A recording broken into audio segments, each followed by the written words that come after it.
All right, so right now I am here with IPA because I can't really interview myself. It's kind of gonna be biased and a little bit weird. So I have IPA here with me. IPA, what's going on, dude? You're not even gonna let me do the intro. I'm the host now. You're not, dude. You're the host by technicality. Okay, you're not technically the host. You're just asking questions, dude. Come on. All right, here's my first question for you, Oh Hexy. no. As a captain, it's clear you have a very a desire to speak over people, take over. Why? First of all, I want to ask where you got that opinion, but second of all, it's true, so I can't really say anything. Um, Gosh, this is gonna sound so toxic. I've been playing 80-12 since season 4. Technically, season 4, I was a free agent. I joined like halfway through, so I would say season 5 is technically when I started playing 80-12. When I started playing 80-12, I was 15 years old, and I thought I was some god tier player who had only been playing for like 2 months, and thought, I'm just some egomaniac mid lane player who's 15. And basically, the teams that I played with back then, I was the voice because I'm an idiot teenager, and it's a habit that I have not been able to break since. I mean that's like the shortest, easiest version I can give you. Is it's a habit I haven't been able to break since I've played over 20,000 games of Dota, and it's just kind of stuck. That's the honest answer. Sure. Have you had an opportunity to play with? I know you played in Champion. I think it was last season, Yeah, right? last season. When you're on a team with immortals or really high ranked people, do you change your attitude and comms and stuff to more listen to these higher ranked players, or do you feel like you're the same person? Um, I think that's a bit of a weird one because I think it's more. So I don't look at ranks. That might sound weird, but I don't really look at ranks of players. I look at who the player is as a whole rather than like their rank. Because I've played mid, I've played mid against rank like say 1,000 immortals who I've destroyed, and I've played against ancients who have destroyed me.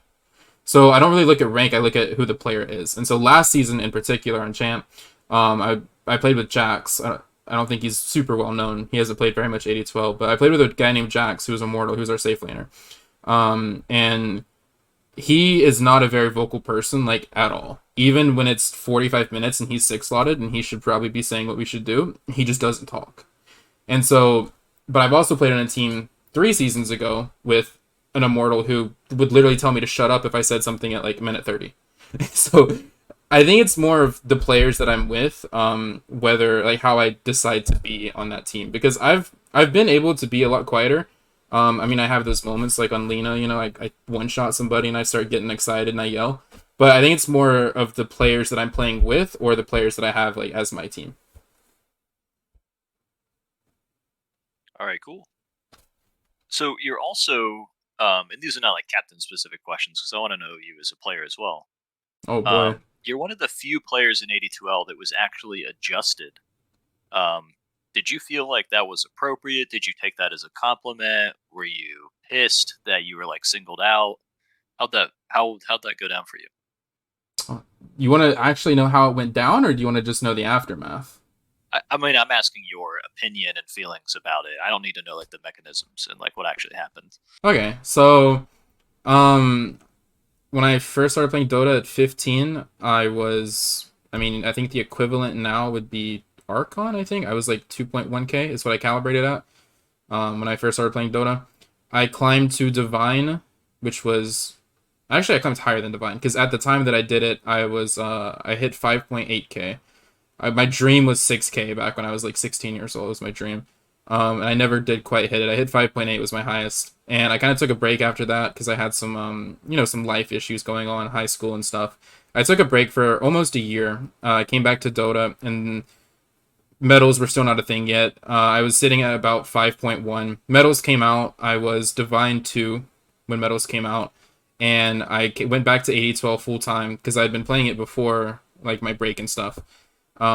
I went back to 80-12 and they were like, what happened? Because previously I'm this like 2.53k player and now I'm Divine 2.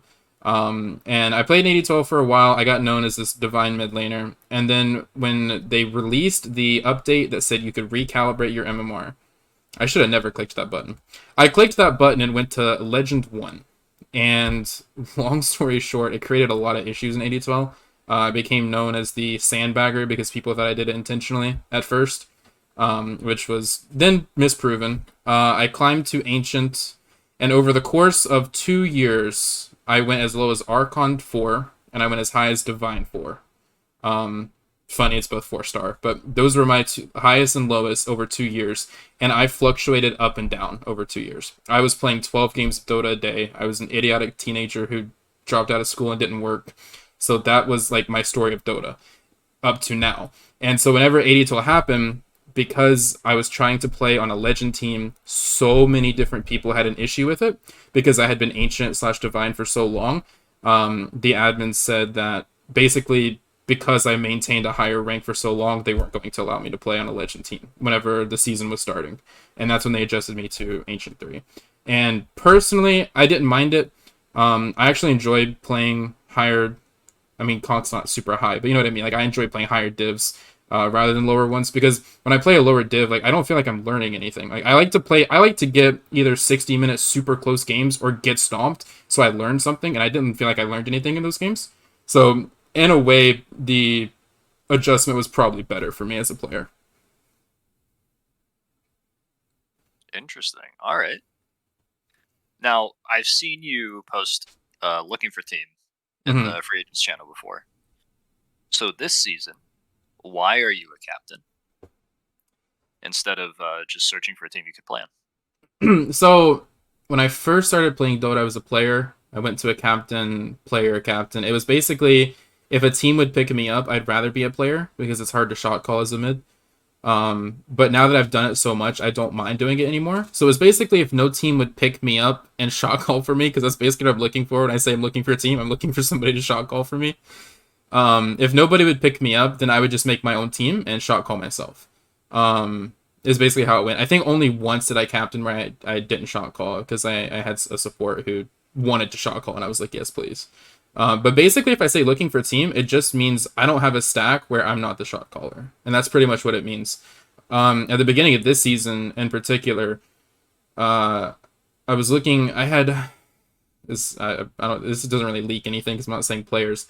I had 5 teams ask me to play. 4 of them kicked me before the season started because of bad vibes. The one team that like wanted me was like nobody talked. Like every single person was just quiet, and I couldn't do it. So I was like, you know what? I'm just gonna make my own team. I have captained. I've probably captained like 7 or 8 seasons since I've started playing Dota. So I was like, I'll just do it again. And that's kind of how things transpired. How did you pick up the players for the rejects?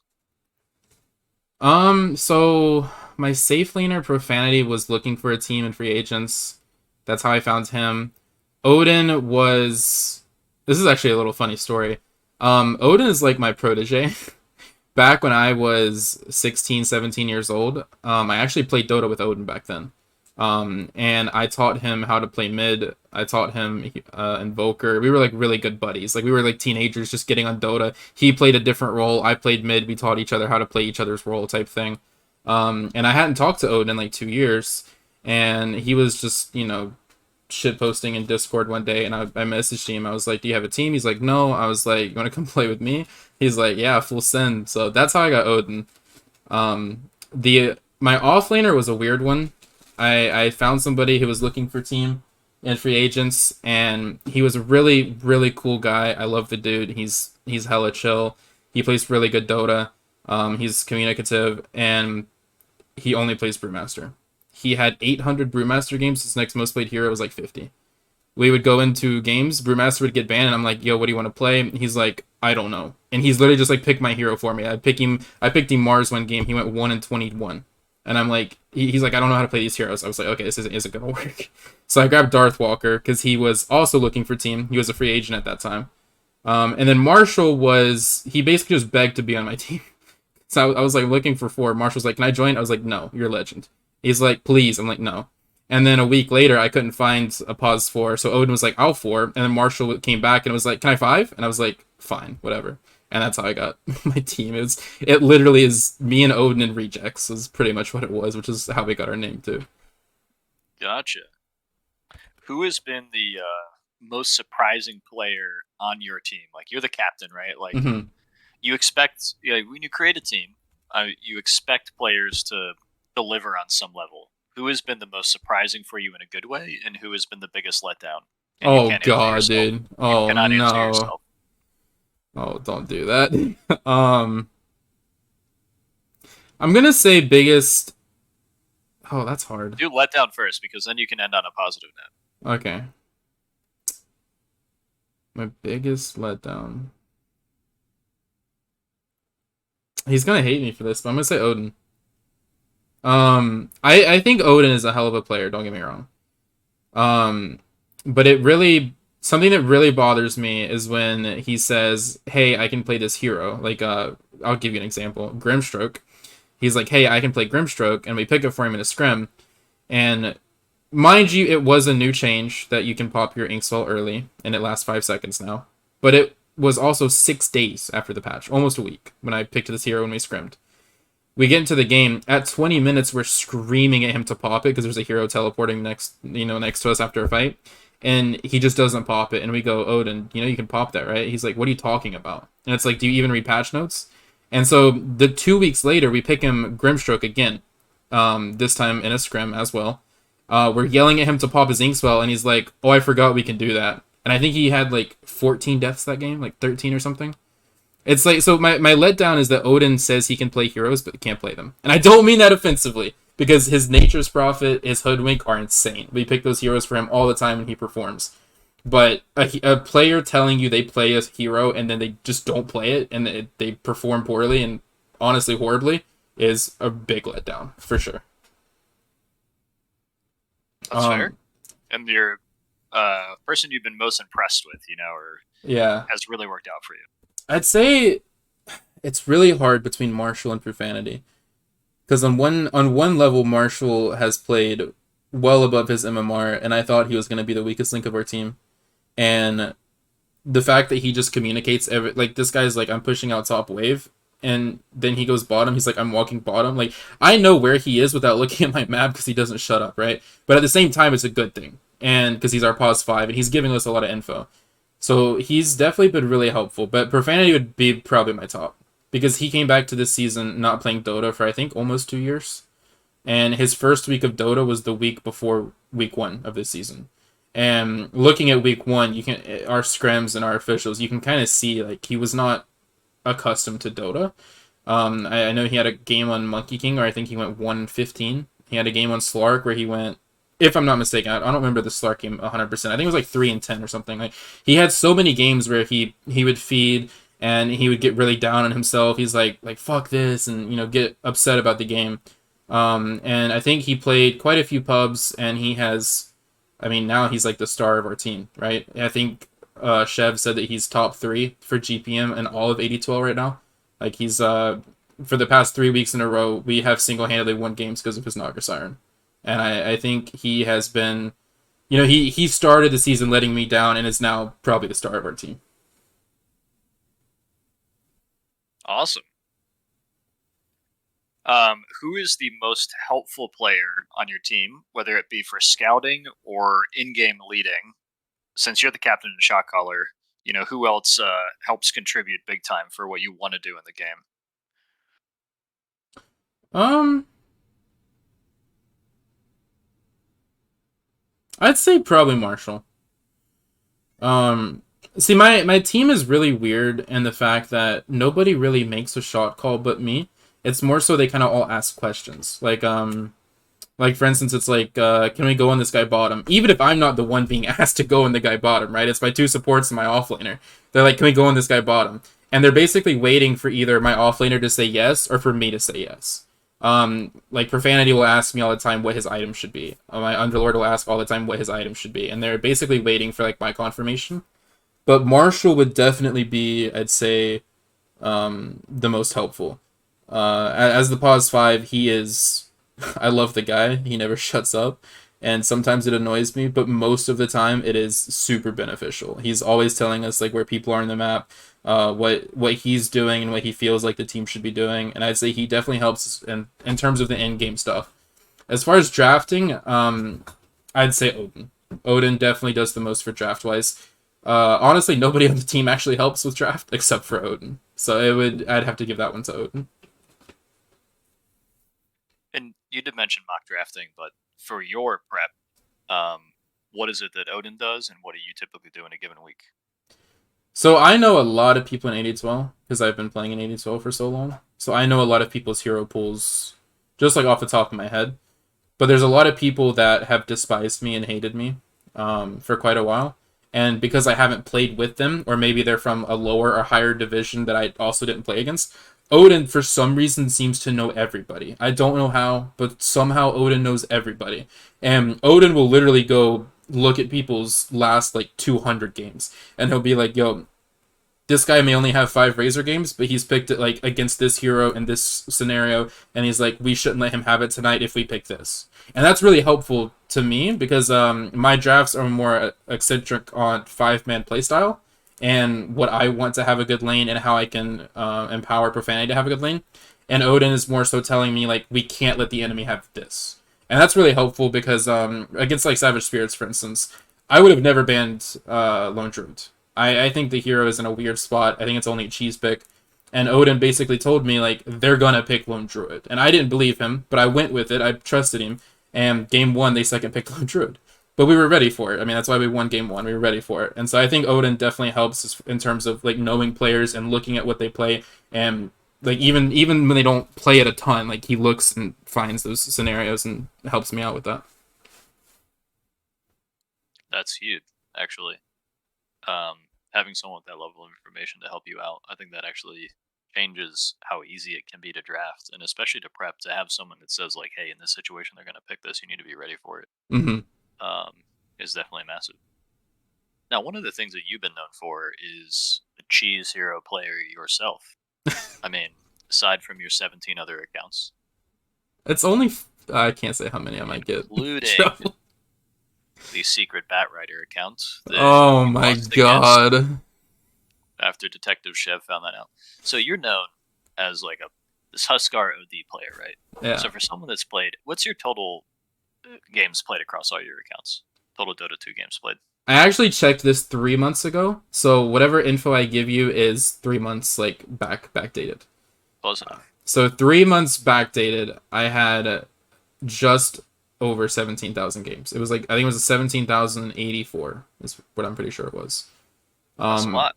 it is a lot. I have an account that is not public, and I know people are gonna make tickets about this, and that's fine. It's not public because it has not been played on in over 5 years, and it has a few thousand games on it.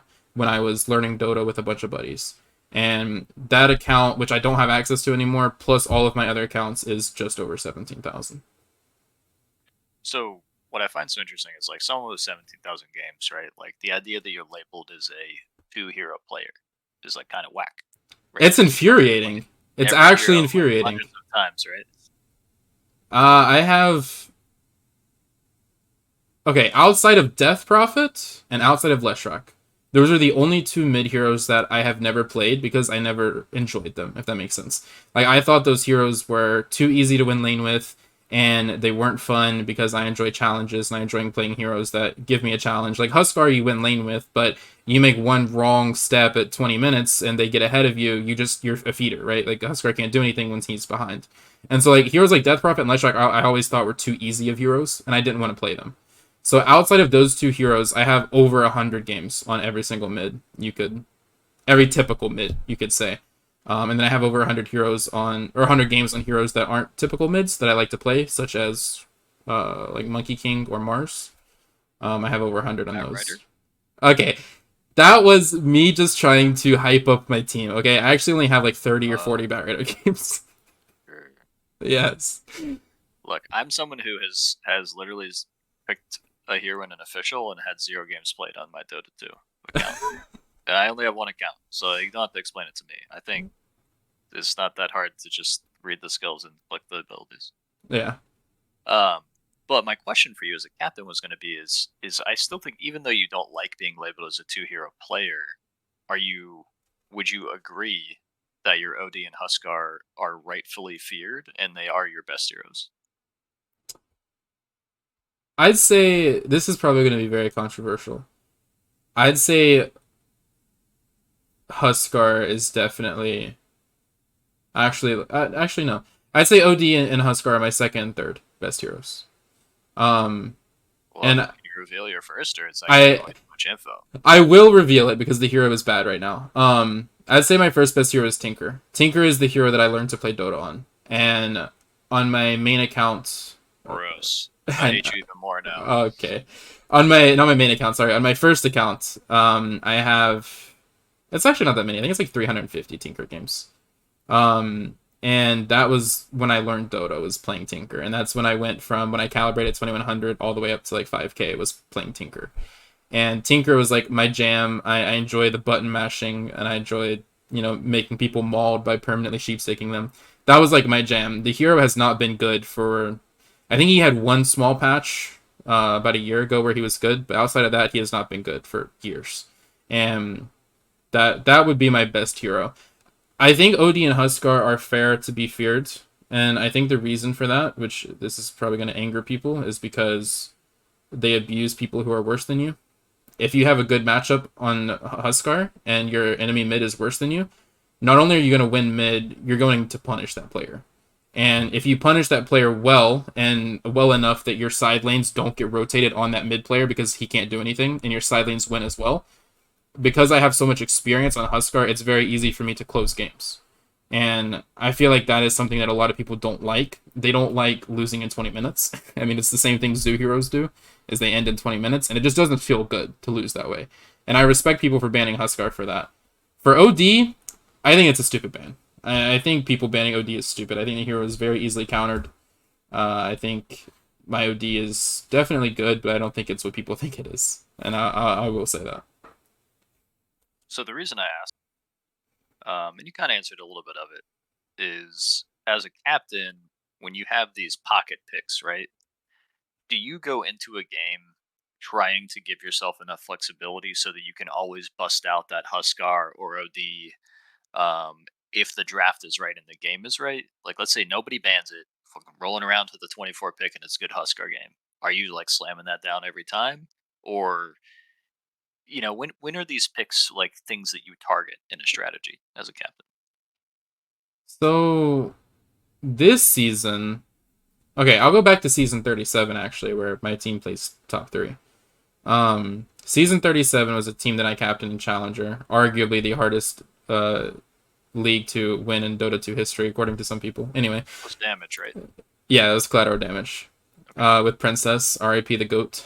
Um, that season, my whole draft plan was can we first pick OD? Can we first pick Huskar? And back whenever it was that was the old drafting system where you had two picks on both teams before you go to the second set of bans. It was really, really easy if you have first pick because you can second pick a hero after you already see two of their heroes and then ban two heroes. So I would like every game our entire draft plan was if they don't ban OD or Huskar, we are picking one of those heroes and banning two counters. For a hero like Huskar, who only has three true counters in the game, it was really easy to then play against that one counter.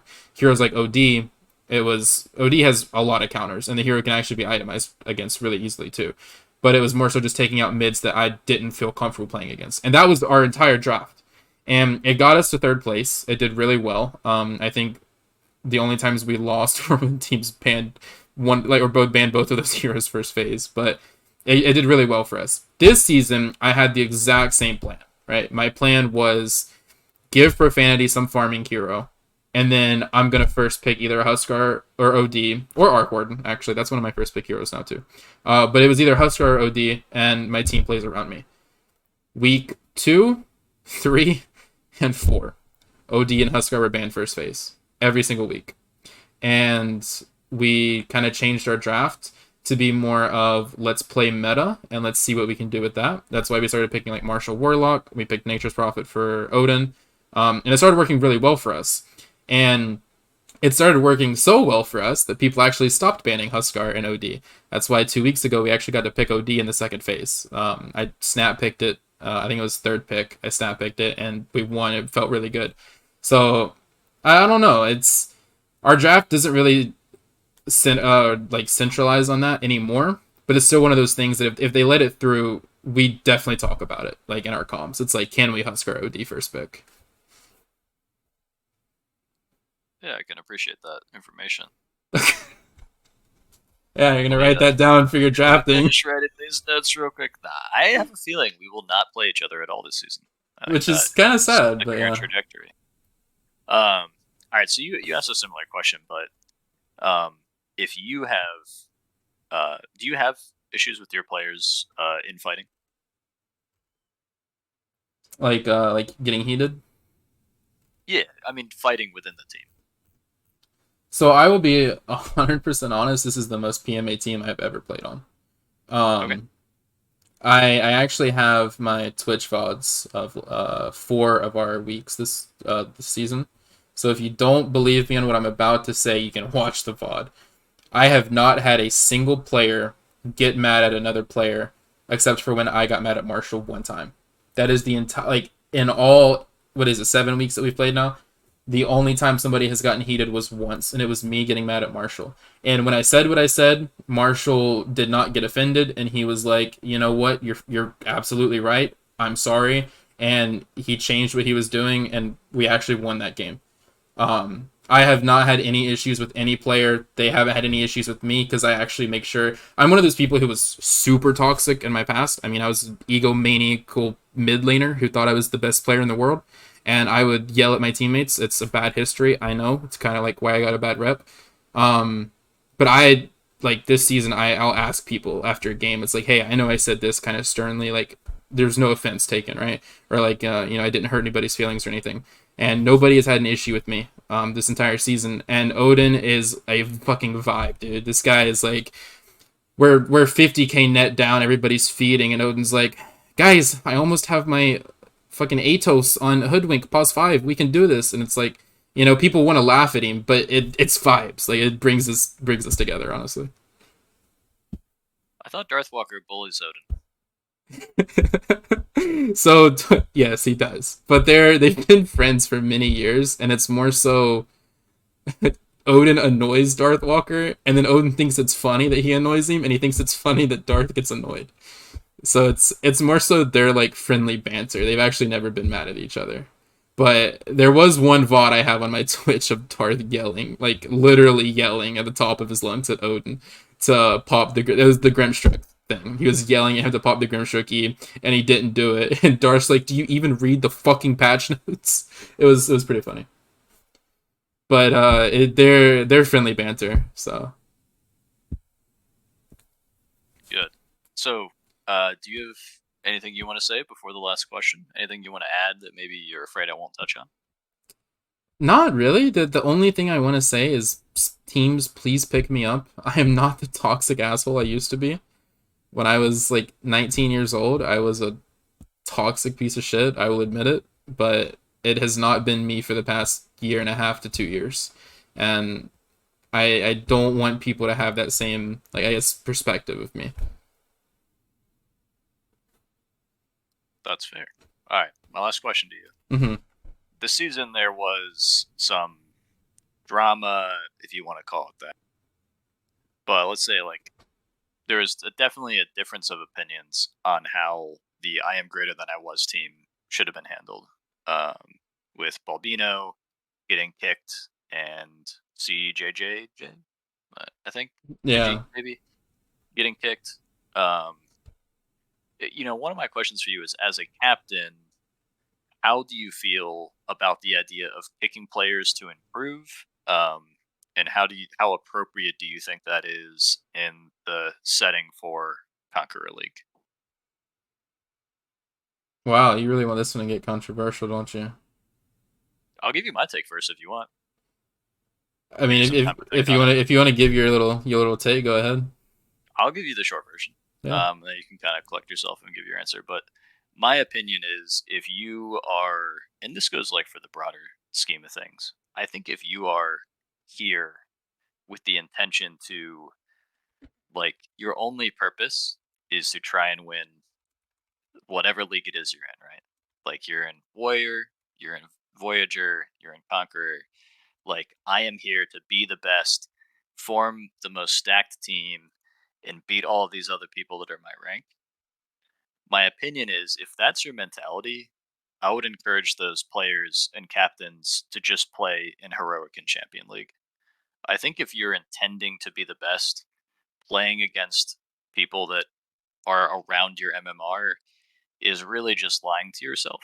And you're just taking an easy opportunity to get wins and kind of boost your own ego.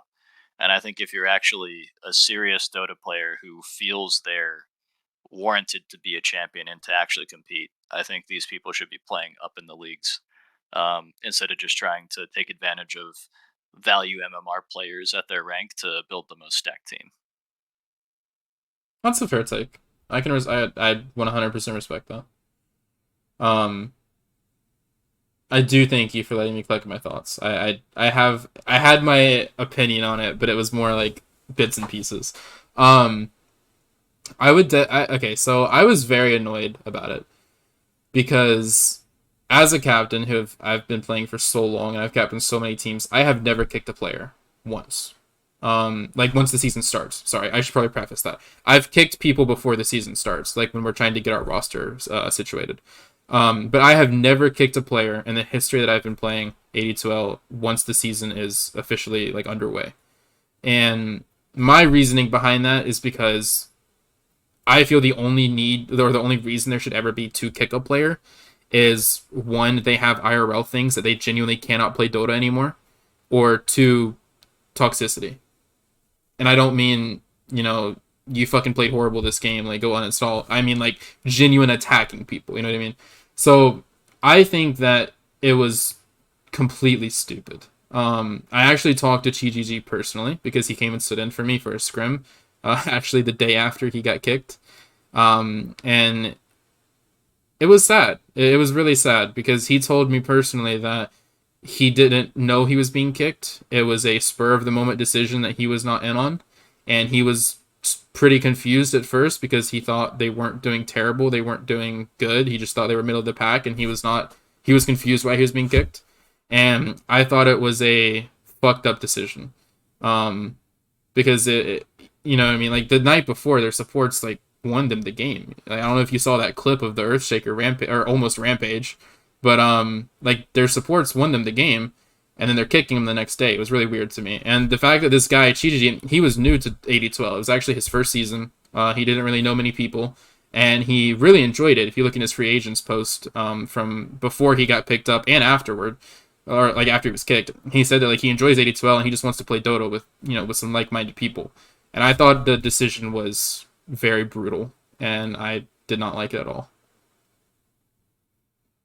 Yeah, I can appreciate that. I told Rhino this season that we played in Challenger, and he picked up Chev, booted Ash White, um, which I think was the reason we got knocked out of playoffs with him. I think if it wasn't for Chev, I think we kicked them out in lower bracket, and I think we continue to make what was a very strong run that Mm-hmm. year. Um, what I told Rhino is I think because this is a captain's interview, I told him I think it's kind of a weak reflection of a captain that you can't keep your stack together. I think that's kind of your responsibility as a captain to make sure that people are A, having a good time, and like B, that you're being competitive. Um, and like that being said, I really like Rhino. I think Rhino is a great personality for the league. I like his approach, his competitiveness. But that's just like kind of my captain's take on that type of maneuver. It's a little different if people are just like not getting along, which is what the story was this year, right? Is like Yeah. people weren't vibing.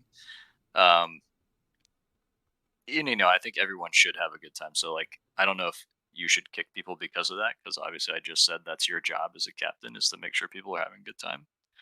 But I kind of feel like rectifying that and learning to grow as a team would be the ideal way to approach it. Yeah, I definitely agree. I think yeah, I agree with you on the fact that the captain is supposed to be kind of like the focal, not focal. What's the word for like the stone or whatever term for your team, um, like the rock for your team. And I feel like just kicking people because you want to win is it's selfish at best, and I just think it's so dumb to me. Right. Well, that's all I got for you. And I think this has been almost an hour, over an hour, the two of us talking. So thank you No, for yeah, I taking the time to appreciate put you, this dude. together for people. Yeah, no, I appreciate it so much. Episode one is supposed to go out next week. Shout out Cloud, he's helping me with my video editing, so it should He's be a next beast. week. He is, dude, he's insane. The video he made for Princess in 2 nights, I was in shock. So thank you so much. I appreciate you so much, IPA. Yeah, have a good. I don't actually hate you, by the way. That's really more of I me. know you're good, dude. You're good. You're fine, man. All right, man. Have a good night. You too. Peace.